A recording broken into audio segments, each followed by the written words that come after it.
Selamat datang di Cheers Media. Hai guys, kali ini Cheers Media akan mempersembahkan video pembahasan praktis materi pelajaran di sekolah.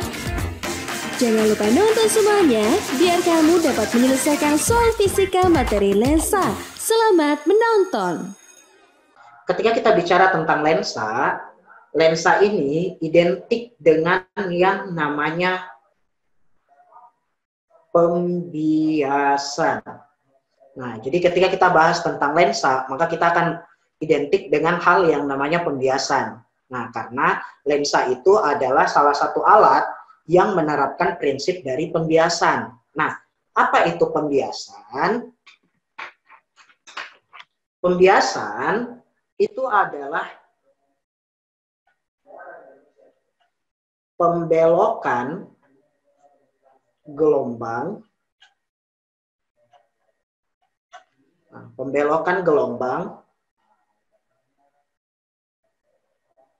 ketika melalui dua medium berbeda. Oke. Nah, jadi pembiasan itu bisa terjadi ketika gelombang itu melewati dua medium yang berbeda. Mungkin dari SMP atau dari SD kalian sudah pernah melihat bahwa kalau misalnya cahaya, umumnya biasanya cahaya yang diambil contoh. Nah, ketika cahaya atau gelombang itu bergerak dari medium renggang ke rapat atau rapat ke renggang, atau contohnya biasa yang diberikan contoh adalah ketika kita memasukkan pensil ke dalam air. Nah, ketika kita masukkan pensil ke dalam air, maka kita akan melihat pensil tersebut akan terlihat seolah-olah patah. Nah, itu adalah salah satu aplikasi atau peristiwa dari pembiasan. Oke, jadi pembiasan itu bisa terjadi akibat pembelokan gelombang yang terjadi ketika gelombang tersebut melewati dua medium yang berbeda. Nah, karena di gelombang itu dia mengalami dua pembelokan. Oke, satu pembelokan akibat cahaya tersebut atau gelombang tersebut melewati dua medium yang berbeda, dan satu pembelokan yang terjadi ketika cahaya tersebut melewati celah sempit. Oke, seperti itu. Nah, terus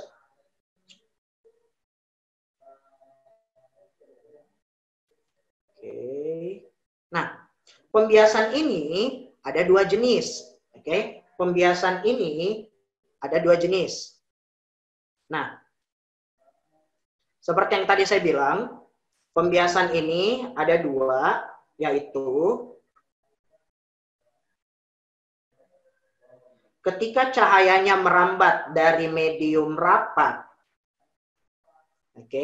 ke medium renggang, atau dia merambat dari medium renggang ke medium rapat.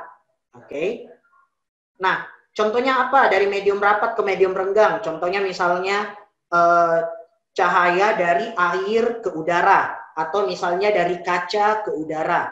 Nah, salah satu contoh penerapan dalam kehidupan sehari-hari yang sering kita dapati rapat ke renggang adalah misalnya kalau kita melihat sungai dasar sungai yang jernih. Nah, dasar sungai atau dasar kolam yang jernih, nah dia kan karena jernih, maka dasar kolamnya atau dasar sungainya dia kan memantulkan cahaya. Nah, cahaya yang dipantulkan oleh dasar sungai itu mengalami pembiasan di mana dia merambat dari medium rapat air ke medium renggang udara.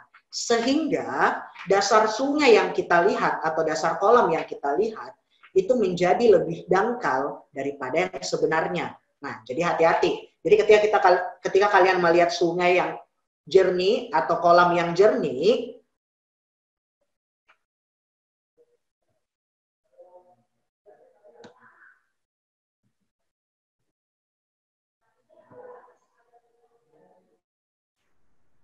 sepertinya kayak jaringan. Oh, ada juga yang tidak. Saya juga live, apalagi nonton live-nya lewat HP, memang di HP juga lag. Jadi lebih duluan suara yang saya bilang, kemudian di HP-nya. Sepertinya memang karena jaringan. Tapi untuk suaranya kedengaran, Jita? Penjelasannya jelas, Ji?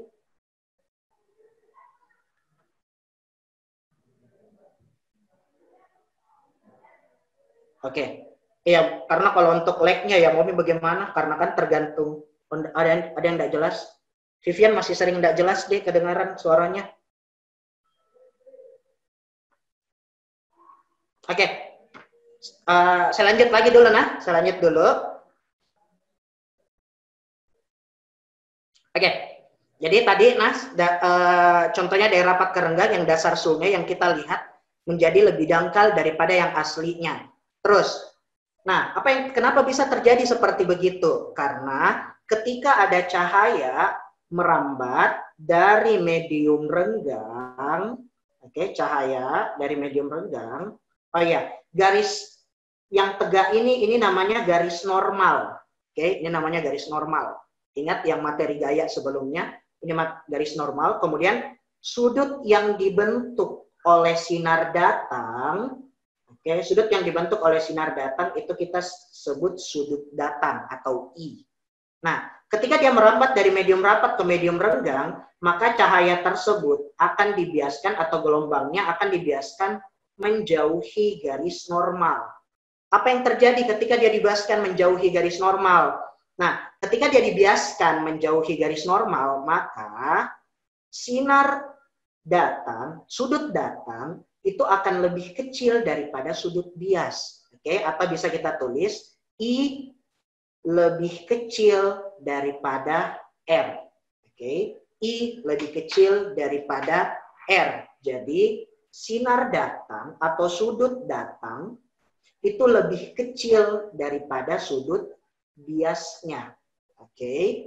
Terus, kalau dari renggang ke rapat, contohnya apa? Contohnya yang sering kalian lihat atau sering dikasih contoh di buku-buku, yaitu ketika kita memasukkan pulpen atau pensil atau sesuatu yang bentuknya panjang atau lurus, dimasukkan ke dalam air, segelas air yang transparan wadahnya, maka kita akan melihat air tersebut, pulpen tersebut atau pensil tersebut terlihat seolah-olah kayak patah. Nah, itu terjadi karena pensil tersebut atau cahaya yang dipantulkan oleh pensil tersebut itu merambat dari medium renggang udara ke medium rapat air. Sehingga sinar datangnya dibiaskannya mendekati garis normal. Nah, mendekati garis normal. Apa yang terjadi? Yang terjadi adalah sudut datang itu lebih besar daripada sudut biasnya. Oke? Jadi sudut datangnya itu lebih besar daripada sudut biasnya. Oke? Itu prinsip dari pembiasan. Oke? Itu prinsip dari pembiasan. Nah, terus kita lanjut lagi. Nah, bicara tentang lensa, lensa itu nanti dia akan menerapkan prinsip dari pembiasan ini. Nah, di mana ada 3 jenis lensa yang kita pelajari. Nah, ada 3 jenis lensa yang kita pelajari. Terus dulu macam-macam lensa. Nah, macam-macam lensa. Ada 3. Pertama, lensa datar. Lensa datar. Atau yang kita lebih sering menyebutnya dengan nama, biasanya di buku-buku sebutnya dengan nama kaca plan paralel. Oke. Jadi biasanya disebutnya kaca plan paralel. Kemudian yang kedua, ada namanya lensa cekung. Nah, lensa cekung ini biasa juga disebut sebagai lensa minus atau lensa negatif. Kenapa? Karena dia memiliki sifat divergen. Nah, memiliki sifat divergen. Apa itu divergen?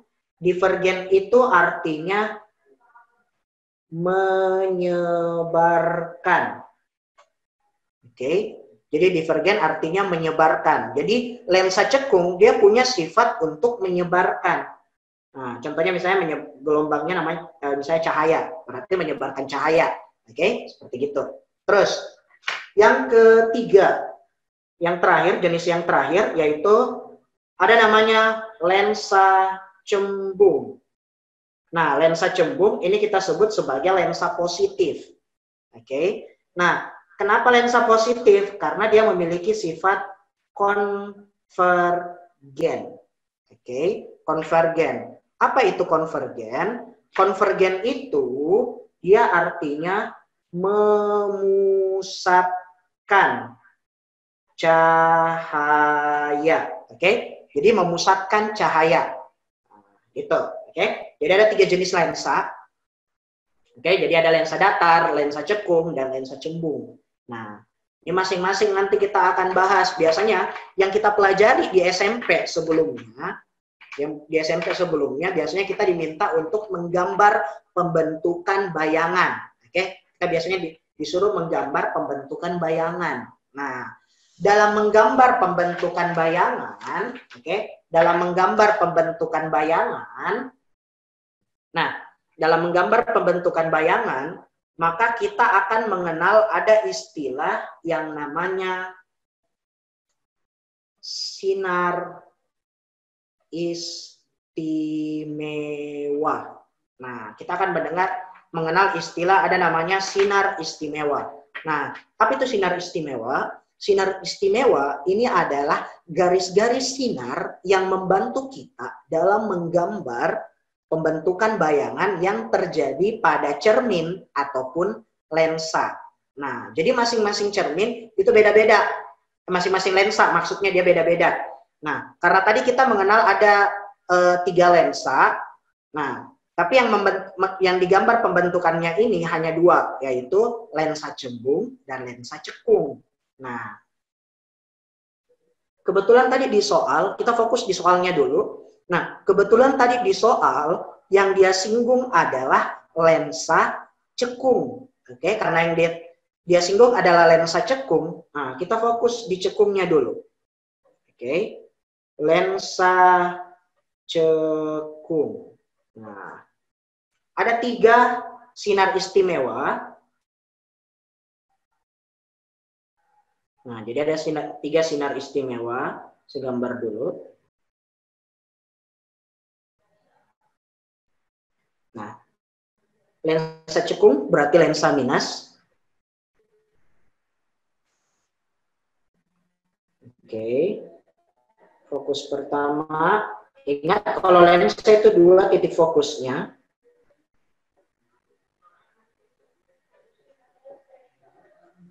Oke. Nah, terus sinar istimewa yang pertama. Nah, sinar datang sejajar sumbu utama, sinar datang sejajar sumbu utama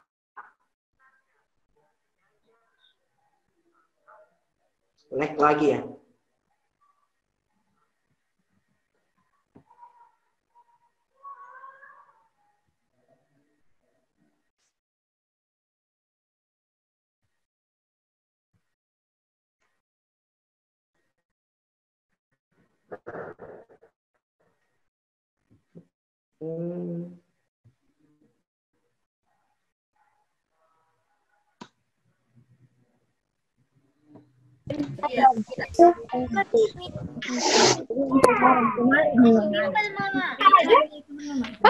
Ada yang daftarnya di mana?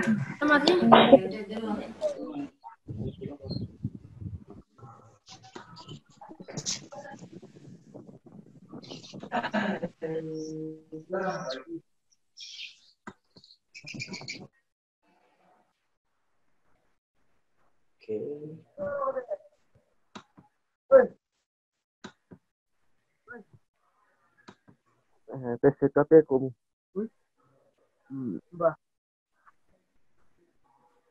Kumen apa di situ? Betul. Kena sate?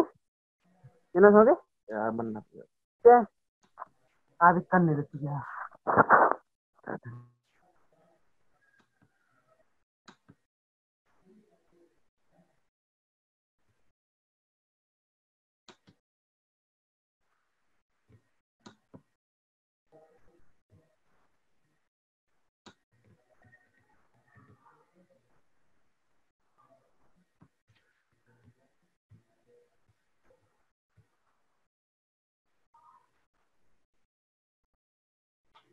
Oke, kita lanjut lagi ya. Nah, jadi sinar datang sejajar sumbu utama. Oke, jadi sinar datang sejajar sumbu utama dibiaskan seolah-olah berasal dari titik fokus. Jadi dibiaskan seolah-olah, jadi dibiaskan seolah-olah berasal dari titik fokus. Nah, jadi dibiaskan menyebar. Oke, seolah-olah berasal dari titik fokus. Nah, itu yang pertama. Kemudian yang kedua,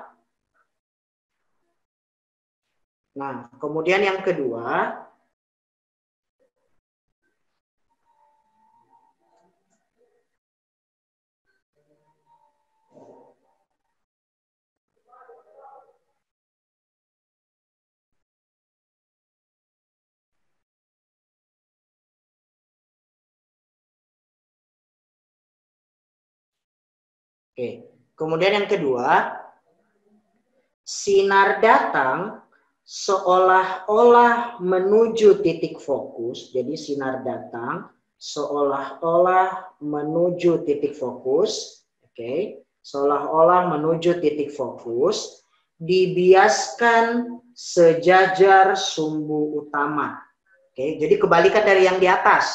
Oke, kalau tadi yang di atas sejajar sumbu utama dulu, kemudian dibiaskan seolah-olah berasal dari titik fokus. Kalau yang kedua, sinar datangnya seolah-olah menuju titik fokus, dibiaskan menjauhi dibiaskan sejajar sumbu utama. Oke. Terus yang ketiga. Nah, yang ketiga yaitu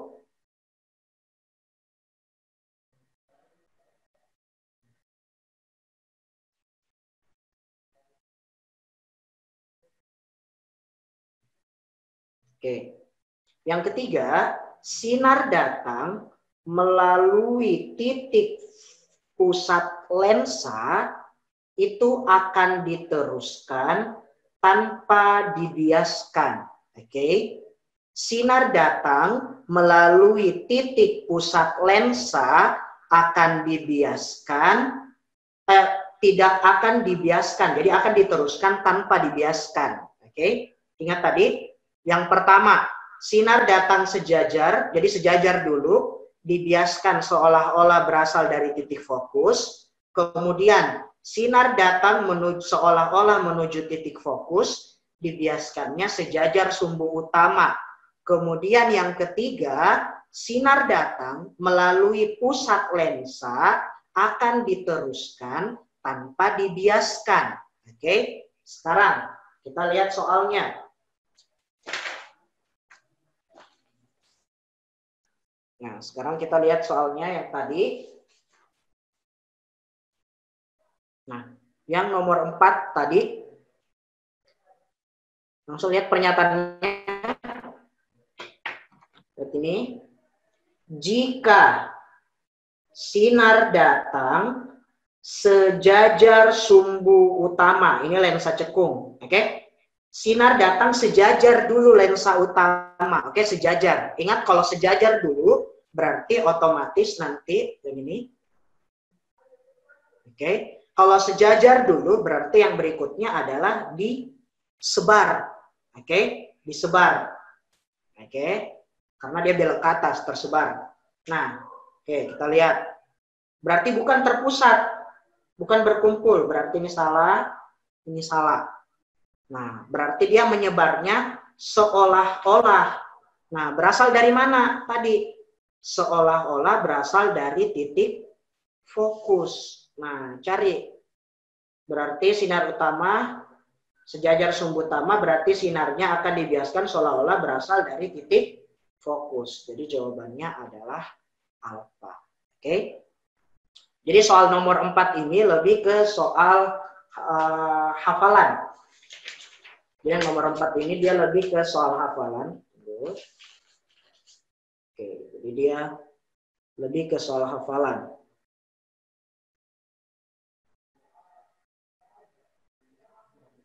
Nah, oke. Jadi penjelasannya yang ini yang di atas. Jadi disesuaikan dengan sinar istimewanya. Oke. Jadi bentuk sinar istimewanya bahwa kalau dia sejajar berarti yang berikutnya disebar. Oke, seperti itu. Kalau yang mengumpul itu berarti dia lensa yang satunya lagi, lensa cembung. Oke, ingat tadi sifatnya tadi. Ingat yang ini. Nah, ini. Lensa cembung itu konvergen, memusatkan. Oke, karena di soal dia pakai lensa cekung, berarti kalau cekung itu berarti menyebarkan. Oke, seperti itu. Kalau di soal dia bilang lensa cembung, berarti pilih jawaban yang memusatkan karena itu memang sudah sifat dari lensanya. Oke, seperti itu.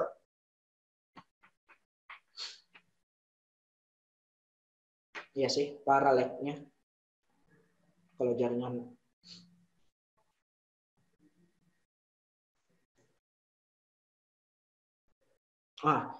sifat bayangannya. Nah, kalau untuk sifat bayangan itu nanti tergantung dari bendanya di mana disimpan.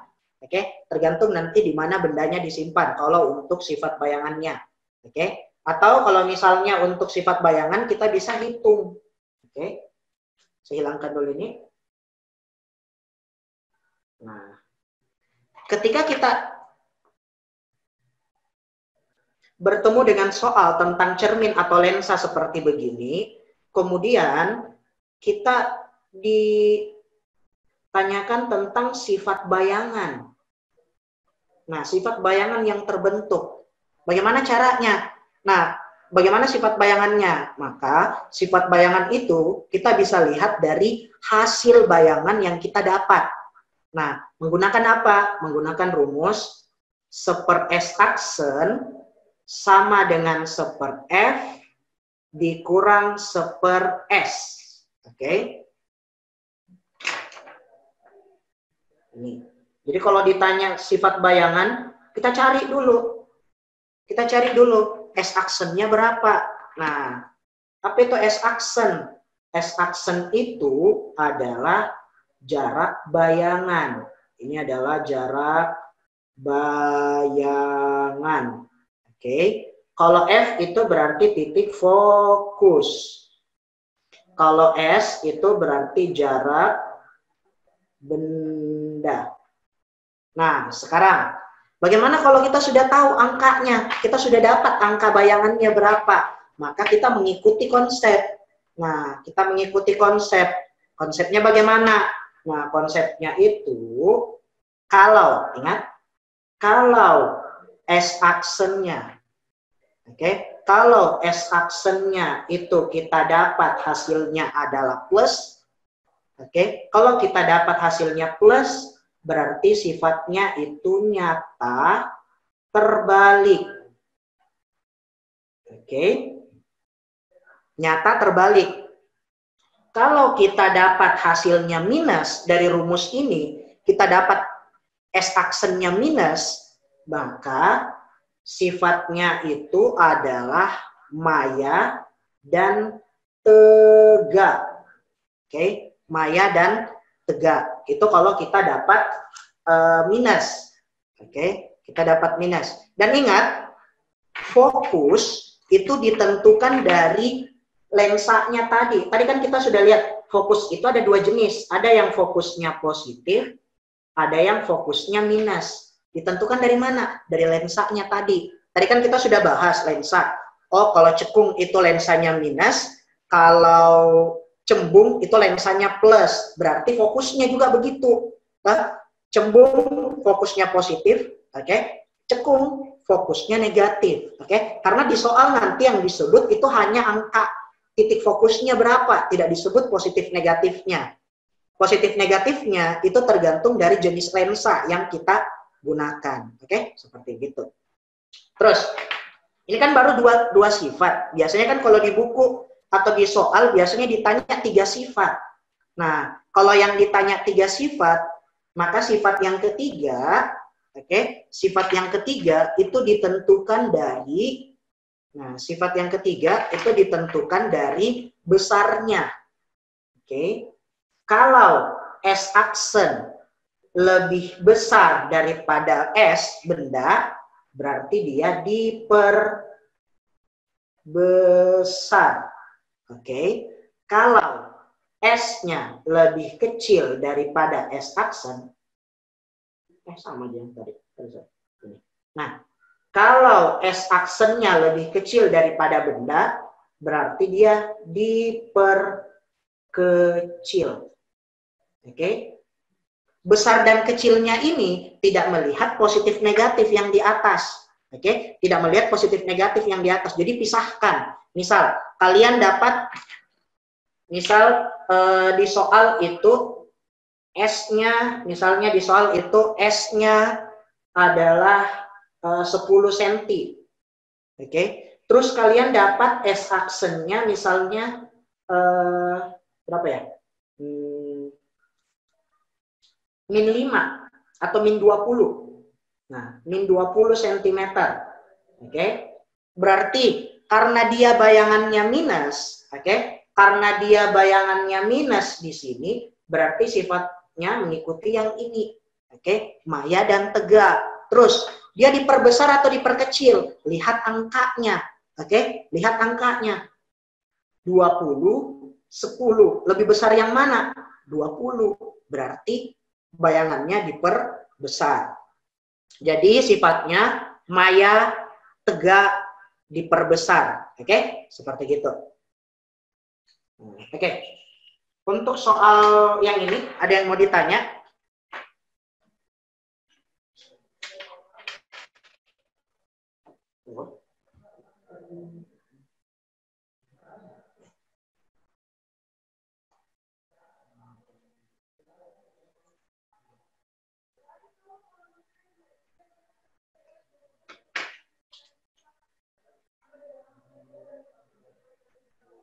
Ada yang mau ditanya dulu?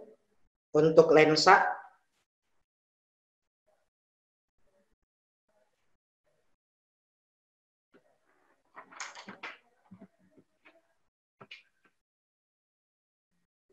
Nah, untuk tandanya itu positif negatif itu untuk menentukan dia apakah dia nyata terbalik atau maya.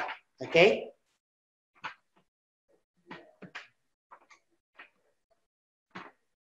Iya, jadi sifat bayangannya hanya tergantung dari S aksennya saja.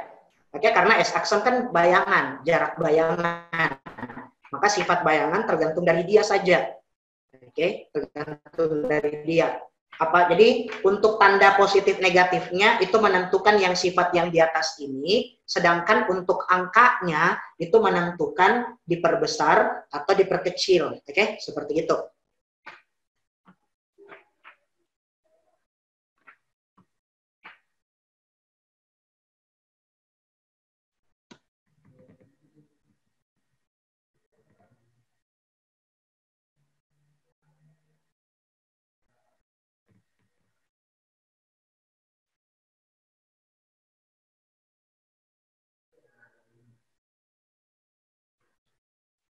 Oke.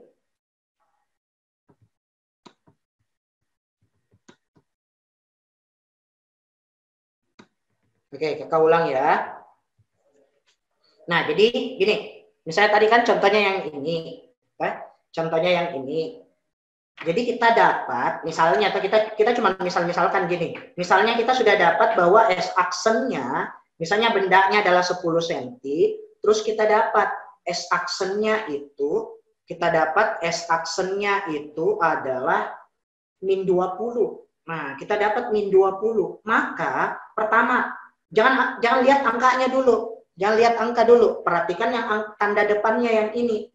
Dia positif atau negatif. Oke, perhatikan angka depannya ini. Dia positif atau negatif. Nah, karena di sini negatif, berarti sifatnya adalah maya dan tegak. Oke, seperti itu. Kalau kita sudah menentukan dia maya atau tegak atau nyata dan terbalik, oke, kalau kita sudah tentukan ini, baru kita lihat angkanya. Ketika lihat angka, jangan perhatikan tanda depannya.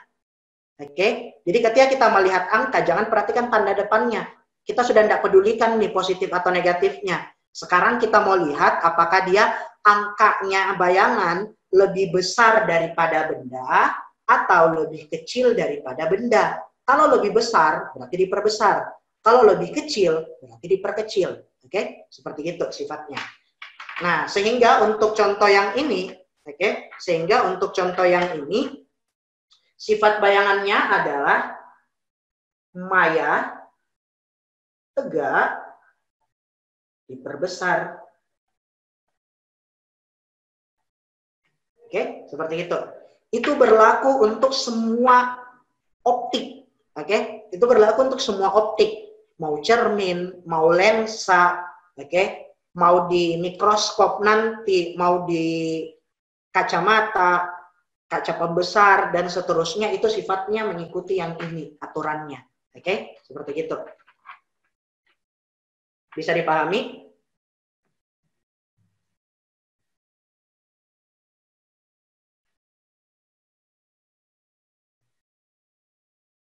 Iya, betul.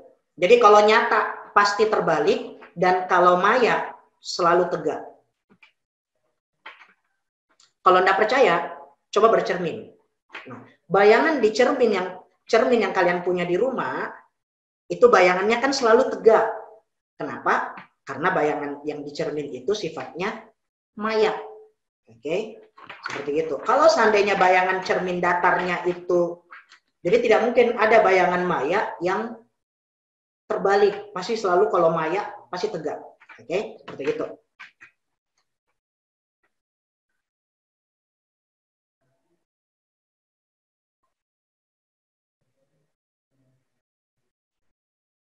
Oke, kalau sudah tidak ada yang mau ditanyakan,